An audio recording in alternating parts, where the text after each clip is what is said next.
Hi, my name is Hunter Bond, and this is my audience here today.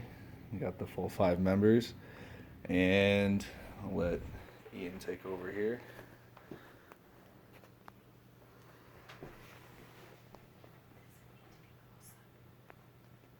Okay, so I'm doing my speech over on happiness levels on married versus cohabitate or married or married versus cohabitants, and are they really so different? Um, this is the purpose of my speech is to inform, and by the end of this speech, I hope you all can be able to tell the differences between happiness levels between cohabitation and marriage. So I would bet my bottom dollar that some, if not all people in the room today have pondered the idea if it was a good idea to move in with a significant other or not.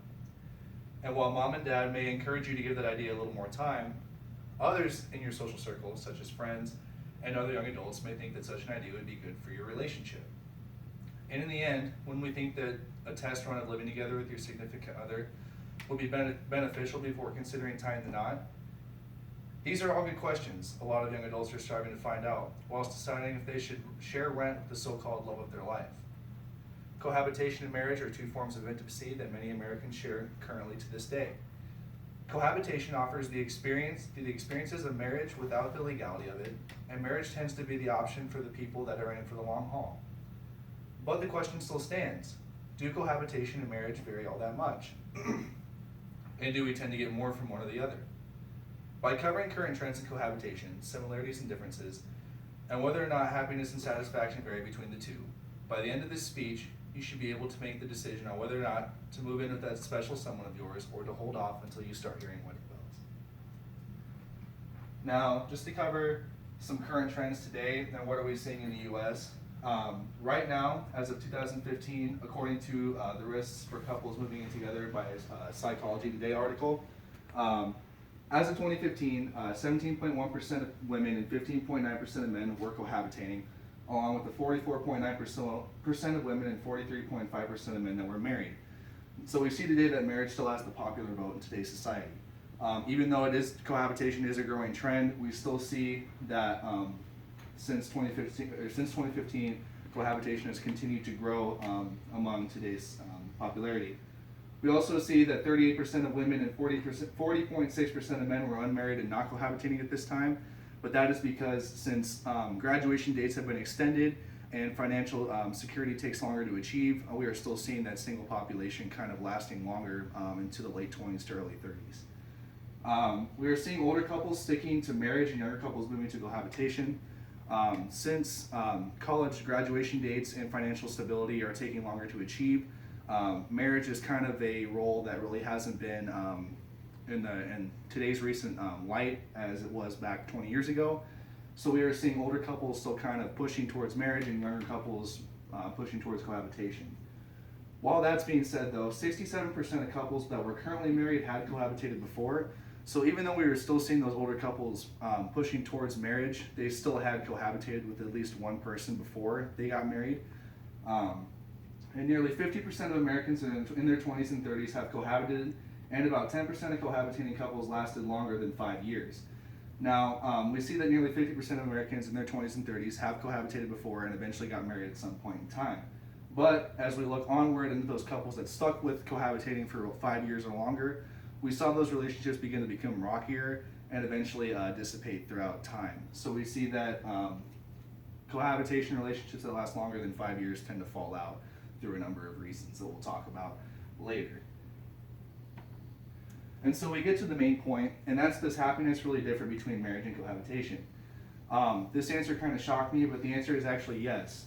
Married couples over time tend to find themselves happier and more stable than their cohabiting counterparts. And this is for a number of different reasons. In marriage, there's more stability and willingness to work things out. Since we have to go through the legal aspect in terms of divorce and legal settlements, stuff like that, married couples tend to want to work things out in their relationship, where couples that cohabitate tend to find it easier to leave the relationship, even though Lee and Ono found in their 2012 study that some cohabiting couples will tend to stick it out because they don't want to hurt each other's feelings, end up getting married and then divorced later on in time. Um, there's also can lead to cohabiting can lead to depression because of insecurity that the relationship will last, even though it's an exclusive marriage, or even though it's an exclusive relationship and that they both live together. There's still the concern as for the couple as to whether that it'll ride until marriage, or if he or she is being faithful and stuff like that, which leads to depression and insecurity within the relationship, rather than married couples where you don't have to worry about that as much. Even though marriage and cohabitation provide similar benefits, most cohabitors only last about 5 years, with 2 years being the minimum. So we talked about this before. Most cohabitors end up getting married from that 2 to 3 year mark, but married couples or couples that are in the cohabitation state that go through past that 5 year mark or tend to either have a really rocky relationship or tend to dissipate as time goes on. But can we really blame it on cohabitation itself? Absolutely not. Blake Assoon in his 2018 article, I don't know how to pronounce that last name very well, talked about how there are other third variables at play, such as people just may not be very good marriage material or very good relationship material itself, which may be the reason why they never reach either marriage or very far into the cohabitation state. So there is no really direct relationship between unsuccessful relationships and cohabiting partners. Cohabitation does work well for people who have been divorced or that have lost their spouse due to other reasons.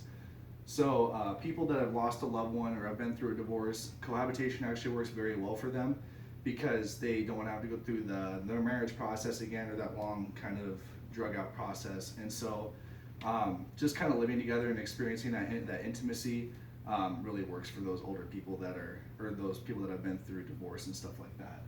And then most couples who cohabitate end up married at some point anyways, like we had talked about before.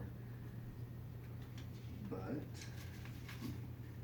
for many couples that have been hit with the love arrow, hearing all of this information can be tough, especially because you don't want to ruin what's good right now by rushing into moving together.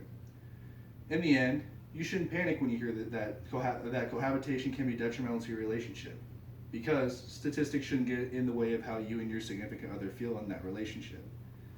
After discussing current trends and whether or not cohabiting or marriage affect levels of happiness and satisfaction, we can all agree that cohabiting can produce lower levels of happiness and satisfaction. Yet, after hearing that, we must understand that this could also be due to other third variables, aka whether or not our partner has bigger trust issues than we had expected. But in the end, before you rent that house with Mr. and Miss Long Tan and Handsome, make sure this is something that both parties are ready for, and eventually consider to make it a lifelong deal.